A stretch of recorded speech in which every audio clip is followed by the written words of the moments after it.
Study IQ IAS, अब तैयारी हुई अफोर्डेबल। फ्यूल स्टेशंस में व्हीकल्स की लंबी कतार, आंदोलनकारी जनता को निशाना बनाते हुए पुलिस का लाठीचार्ज, टीयर गैस और वाटर कैनन्स, प्राइम मिनिस्टर का जलता हुआ घर और प्रेसिडेंशियल पैलेस में आम जनता की भीड़। दोस्तों, हम बात कर रहे हैं श्रीलंका की, जहां कुछ हफ्तों पहले महायुद्ध जैसी सिचुएशन पैदा हो गई थी। इंडियन ओशन में बसे इस आइलैंड नेशन से आ रहे ड्रामेटिक विजुअल्स शायद वहां चल रहे सीवियर इकोनॉमिक क्राइसिस की महज एक झलक थी। ज्यादातर श्रीलंकन्स के लिए यह पैंडेमिक को सरवाइव करने से भी बुरी सिचुएशन थी। वैसे तो इस साल मई के महीने से ही श्रीलंका का फ्यूल सप्लाई लिमिटेड था, लेकिन ये शॉर्टेज जल्द ही एक आंधी की तरह आया और पूरे नेशन को अपने चपेट में ले गया। फ्यूल शॉर्टेज श्रीलंका के मैसिव इकोनॉमिक क्राइसिस का सिर्फ एक ही पार्ट है। महीनों से श्रीलंकन्स ने फ्यूल के साथ साथ गैस और मेडिसिन शॉर्टेजेस को भी फेस किया है। देखते ही देखते इन्फ्लेशन लगभग 55% तक पहुंचा, जिससे कॉस्ट ऑफ लिविंग्स आसमान छू गई। सिचुएशन इतनी बिगड़ गई कि आम जनता को सड़क पे उतरना पड़ा और 9 जुलाई को वो प्रेसिडेंशियल पैलेस पे हमला बोले और प्रेसिडेंशियल राजापक्सा को अपनी कुर्सी छोड़नी पड़ी। लेकिन श्रीलंका का ये इकोनॉमिक डाउनफॉल कोई आइसोलेटेड इवेंट नहीं है। नेपाल, बांग्लादेश, पाकिस्तान और इवन चाइना जैसी दूसरी साउथ एशियन कंट्रीज भी एक टेंस और अनस्टेबल ग्लोबल इकोनॉमिक सिचुएशन का शिकार हैं। इस इंस्टेबिलिटी के पीछे एक बड़ा फैक्टर था कोविड-19 पैंडेमिक के चलते डिसरप्शंस, जो एक ऑलरेडी इकोनॉमिकली वीक श्रीलंका के लिए फाइट करना मुश्किल था। पर नॉर्मलसी रिस्टोर हो ही रही थी कि तभी रशिया यूक्रेन वॉर ने सब कुछ फिर से बिगाड़ दिया। इस वॉर की वजह से एनर्जी और फूड सप्लाई और उनके प्राइसेस पे एक ऐसा इम्पैक्ट पड़ा जिसके रिपरकशंस लॉन्ग टर्म में होने वाले हैं। रशिया के अगेंस्ट यूएस और उसके अलाइज द्वारा लगाए गए सैंक्शंस की वजह से ग्लोबल सप्लाई चेन्स के चैलेंजेस सीवियर होते चले गए, जिसका बोझ पूरी दुनिया को उठाना पड़ रहा है। और इसका एक बड़ा इम्पैक्ट सिर्फ डेवलपिंग कंट्रीज में ही नहीं बल्कि दुनिया भर में देखा जा सकता है। इंटरेस्टिंग बात तो यह है कि जहां श्रीलंका के इस इकोनॉमिक क्राइसिस और पॉलिटिकल मिसमैनेजमेंट पे कई वेस्टर्न कंट्रीज ने अफसोस जताया और उसे सही रास्ते पे चलने का सुझाव दिया, वहीं उन्हीं में से एक वेस्टर्न कंट्री ऐसे ही एक इकोनॉमिक डाउनफॉल की तरफ बढ़ने लगा, किसी को पता ही नहीं चला। जी हाँ, हम बात कर रहे हैं यूनाइटेड किंगडम की, एक ऐसा देश जिसने कभी दुनिया भर में अपना डोमिनेंस को बनाए रखा था और कॉलोनियलिज्म का झंडा लेकर चल रहा था। आज खुद वो एक ऐसी जगह पे खड़ा है जहां उसके लिए एसेंशियल आइटम्स जैसे एनर्जी नीड्स को फुलफिल करना भी मुश्किल हो रहा है।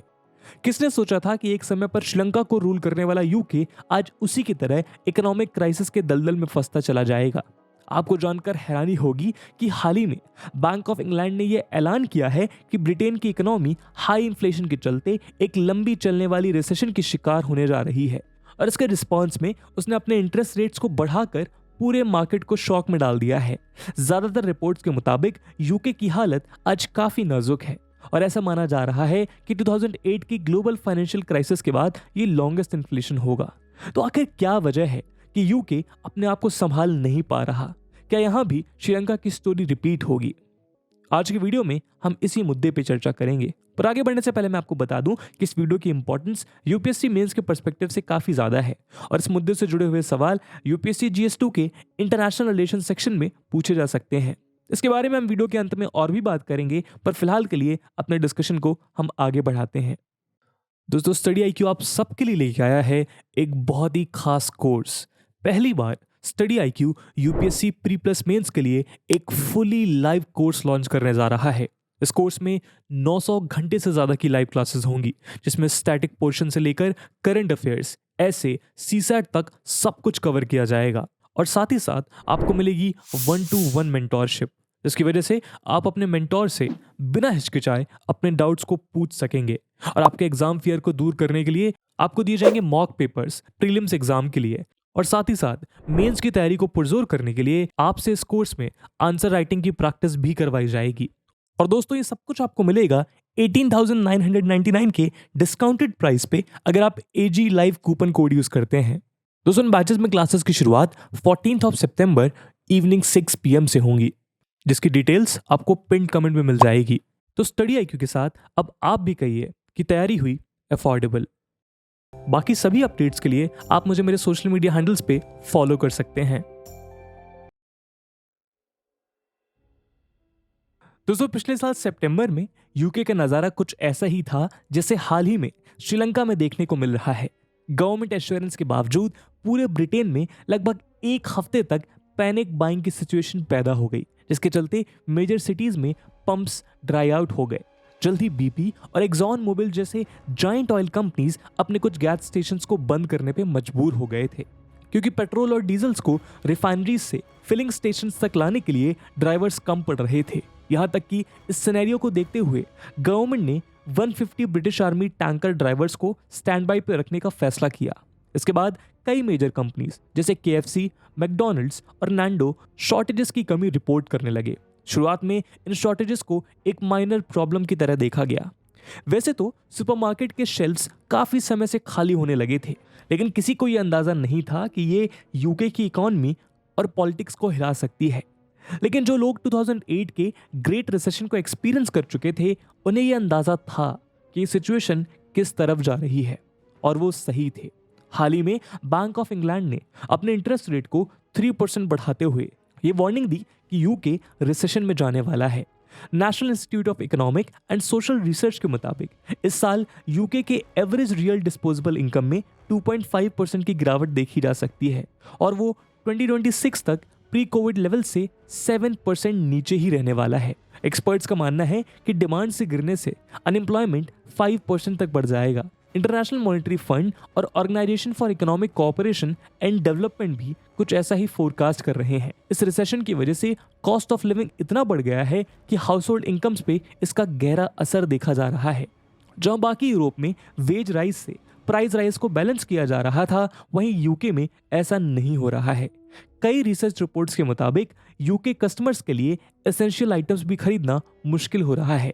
लेकिन ऐसा क्यों हुआ कि यूके जैसी इकोनॉमी आज इस मोड़ पे खड़ी है? एक्सपर्ट्स की माने तो इस फाइनेंशियल क्राइसिस के पीछे जो फैक्टर्स हैं वो शायद अपने आप में उतने डिटरमाइनिंग ना हो, लेकिन उनका कंबाइंड इम्पैक्ट काफी सिग्निफिकेंट है। आइए एक नजर डालते हैं। दोस्तों यूके के रिसेशन के ऊपर जो एक बहुत ही ऑब्वियस सा सवाल रहा है वो है ब्रेक्सिट, जिसका एक मेजर इफेक्ट डेमोग्राफी में देखा गया। एक समय का वर्ल्ड एम्पायर ब्रिटेन अब फॉरेनर्स के लिए एक अनवेलकमिंग एरिया बन चुका है। इकोनॉमिस्ट ने यह प्रिडिक्ट किया था कि EU से यूके के एग्जिट के बाद ट्रेड बैरियर्स और लेबर शॉर्टेजेस के चलते इन्फ्लेशन और ग्रोथ को बैलेंस करना मुश्किल हो जाएगा। यूके के अंडर परफॉर्मेंस की आकाशवाणी सच लगने लगी है, और इसीलिए इन्फ्लेशन और इंटरेस्ट रेट्स को कंट्रोल करना मुश्किल हो गया है। दोस्तों किसी देश में वर्कर्स के डिक्लाइनिंग नंबर्स का मतलब है लेबर मार्केट अब उतना फ्लेक्सिबल नहीं है, जिसके चलते इंडस्ट्रियल एक्शन अफेक्टेड हो रहे हैं। ब्रेक्सिट के प्रॉब्लम्स ने ब्रिटेन के लिए पोस्ट पैंडेमिक रिकवरी भी मुश्किल कर दी है। लॉकडाउन में हुए factory closure, transport and labour disruptions और राइजिंग एनर्जी प्राइसेस के चलते ग्लोबल सप्लाई चेन्स डिस्टर्ब हुए, और ब्रेक्सिट ने ट्रेड, इन्वेस्टमेंट और माइग्रेशन के बैरियर्स को इंक्रीज करते हुए ब्रिटेन के इकोनॉमिक पार्टनरशिप्स को नेगेटिवली अफेक्ट किया। पर रिकवरी के ट्रैक पर यह देश आगे ही बढ़ रहा था कि रशियन इन्वेजन ने ग्लोबल मार्केट्स में तबाही मचा दी। एक्सपर्ट्स का मानना है कि ब्रिटेन की इकोनॉमी स्लो होते होते अगले साल तक स्टैग्नेंट बन जाएगी। दूसरी मेजर इंडस्ट्रियल कंट्रीज के कंपैरिजन में यूके पे रशिया और यूक्रेन के वॉर का सबसे बड़ा इम्पैक्ट पड़ा है। Paris based think tank the organisation for economic cooperation and development OECD के मुताबिक इस साल यूके की इकोनॉमी 3.6% तक ग्रो करेगी, और 2023 में जाके ये जीरो ग्रोथ तक पहुंच सकती है। OECD ने यह भी प्रेडिक्ट किया कि इस साल इन्फ्लेशन एवरेज 8.8% रहेगा, और 2023 तक अगर ये फॉल किया तो वो सिर्फ 7.4% तक गिर सकता है। जहां प्राइम मिनिस्टर बोरिस जॉनसन ने एक economically strong post pandemic UK का वादा किया था, वहीं आज इस देश की इकोनॉमी स्टैगफ्लेशन कंडीशन में अटक चुकी है।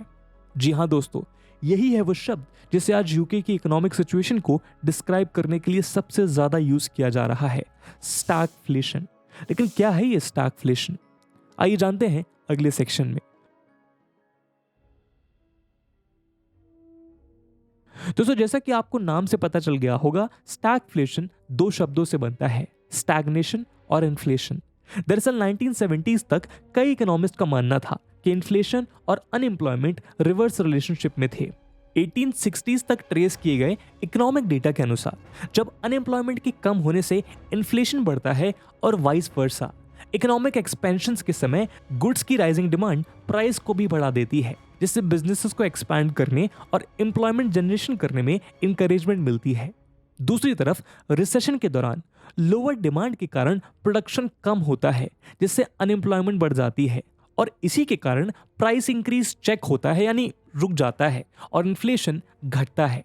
लेकिन ये सारी थ्योरीज केवल 1970s तक ही सीमित रह गई हैं। दोस्तों 1970s का दशक वो दौर था जब स्लो ग्रोथ और रैपिडली राइजिंग प्राइसेस का कॉम्बिनेशन पास्ट अजम्पशंस को चैलेंज करने लगा।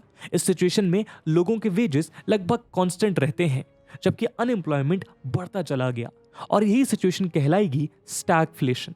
कुछ ऐसा ही यूके में हो रहा है, जहां जीडीपी गिर रही है और प्रेडिक्शन ये है कि इस साल के एंड तक इन्फ्लेशन 10% तक बढ़ सकता है। वैसे तो स्टैगफ्लेशन और रिसेशन साथ चल सकते हैं, लेकिन रिसेशन में होने के लिए किसी भी इकोनॉमी को 2 सक्सेसिव क्वार्टर्स में नेगेटिव ग्रोथ रजिस्टर करना होता है। वहीं स्टैगफ्लेशन किसी भी समय हो सकता है, जिसकी कोई टाइम लिमिट नहीं होती। रिसेशन की तरह स्टैगफ्लेशन के पीछे यूजुअल रीजंस होते हैं, जैसे कोई भी इकोनॉमिक या geopolitical shock. For example 1970s के दौरान ऑयल प्राइस शॉक के चलते स्टैगफ्लेशन की सिचुएशन पैदा हो गई थी। आज यूके के स्टैगफ्लेशन एक्सपीरियंस के पीछे शायद सबसे बड़ा रीजन है स्किल्ड वर्कर्स की कमी, जो किसी भी इकोनॉमी का ग्रोथ इंजन होते हैं। एक्सपर्ट्स के अनुसार स्टैगफ्लेशन को तभी टैकल किया जा सकता है जब सप्लाई चेन बॉटलनेक्स को ओवरकम किया जा सके, प्रोडक्टिविटी बढ़ाई जाए और एनर्जी सोर्सेस के चीपर ऑल्टरनेटिव्स ढूंढे जाए। लेकिन एक्सपर्ट्स का यह भी कहना है कि ब्रिटेन के लिए इस प्रॉब्लम से डील करना और भी मुश्किल है, क्योंकि ब्रेक्जिट यानी यूरोपियन यूनियन से ब्रिटेन के एग्जिट के चलते कई सप्लाई चेन इश्यूज सामने आए हैं। सेकेंडली, लेबर शॉर्टेजेस के चलते प्रोडक्टिविटी को बढ़ाना मुश्किल होता जा रहा है। इसके अलावा सोलर, विंड, ग्रीन गैस और हाइड्रो इलेक्ट्रिसिटी जैसे चीपर एनर्जी सोर्सेस को एक्वायर करने के लिए गवर्नमेंट को एक नए ग्रीन डील पे कमिट करना होगा, जो वो नहीं करना चाहते। इन सभी फैक्टर्स को देखते हुए यूके की ओवरऑल सिचुएशन काफी वल्नरेबल और कॉम्प्लेक्स लग रही है। अब आइए देखते हैं कि इस इकोनॉमिक रिसेशन के इंपैक्ट्स क्या हो सकते हैं। दोस्तों, जब किसी नेशन की इकोनॉमी एक लंबे समय तक नेगेटिव ग्रॉस डोमेस्टिक प्रोडक्ट यानी कि जीडीपी, राइजिंग अनएम्प्लॉयमेंट, गिरते retail sales, incomes and manufacturing experience करती है, तब एक्सपर्ट्स रिसेशन का अलार्म बजाते हैं। ऐसी बात नहीं है कि रिसेशन एक अनएक्सपेक्टेड इमरजेंसी है। इनफैक्ट इसे बिजनेस साइकिल का एक अनअवॉइडेबल हिस्सा माना जाता है, यानी किसी भी नेशन की इकोनॉमी का एक्सपेंशन और कॉन्ट्रैक्शन का पार्ट। आम जनता की जिंदगी में रिसेशन के कई इंपैक्ट्स देखने को मिलते हैं, जैसे लोग अपनी नौकरी खो बैठते हैं और नई नौकरी मिलना मुश्किल हो जाता है, और जो लोग किसी तरह अपनी नौकरी संभाल पाते हैं वो अक्सर पे और बेनिफिट कट्स का शिकार होते हैं। इससे जनरल स्पेंडिंग में गिरावट आती है और स्टॉक्स, बॉन्ड्स, प्रॉपर्टी और दूसरे एसेट्स में इन्वेस्टमेंट्स अफेक्टेड होते हैं। नेचुरली लोगों के सेविंग्स रिड्यूस होने लगते हैं। एक्सट्रीम सिचुएशन में अगर कोई जॉब लॉस की वजह से अपने बिल्स नहीं भर पाता तो उसे अपनी घर और प्रॉपर्टी भी खोनी पड़ जाती है। बिजनेस की बात करें तो रिसेशन के दौरान वो सेल टारगेट्स नहीं अचीव कर पाते, जिससे बैंकरप्सी के चांसेस बढ़ जाते हैं।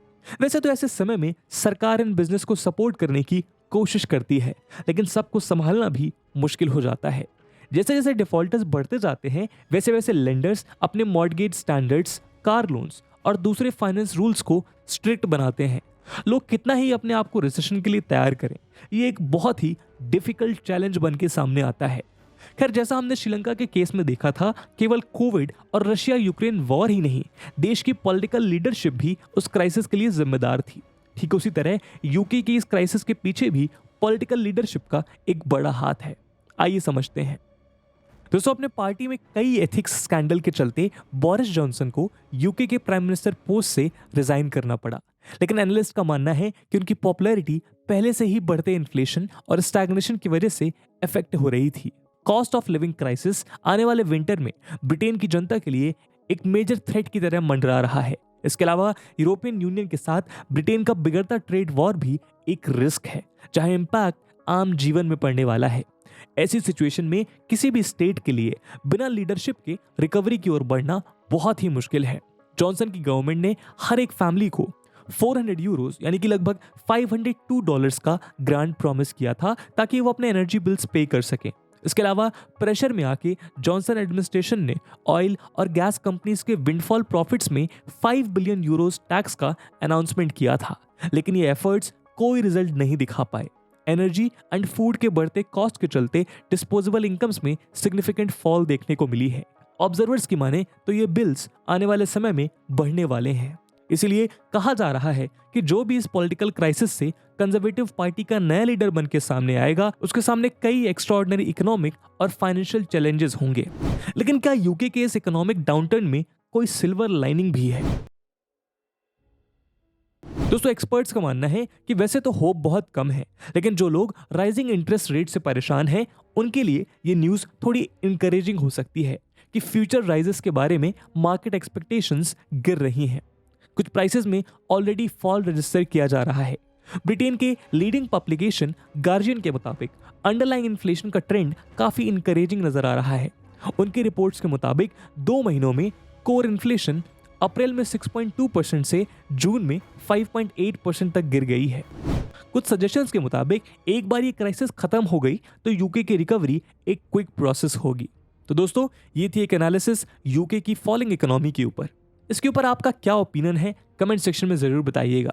और जैसे कि वीडियो के पहले भाग में बताया कि इस वीडियो की इंपॉर्टेंस यूपीएससी मेंस के पर्सपेक्टिव से काफी ज्यादा है, और उसी इंपॉर्टेंस को देखते हुए एक सवाल हम आपके लिए छोड़कर जा रहे हैं, जिसको आपको कमेंट सेक्शन में आंसर करना है। And the question is, can the UK's new leadership be able to lift it out of the economic mess? And with this question my friends, that's it for the video. I hope आपको video पसंद आई होगी, और अगर पसंद आई है तो अपने दोस्तों के साथ शेयर करना मत भूलिएगा। हम मिलते हैं अगले वीडियो में, तब तक के लिए जय हिंद, जय भारत। स्टडी IQ IAS, अब तैयारी हुई अफोर्डेबल।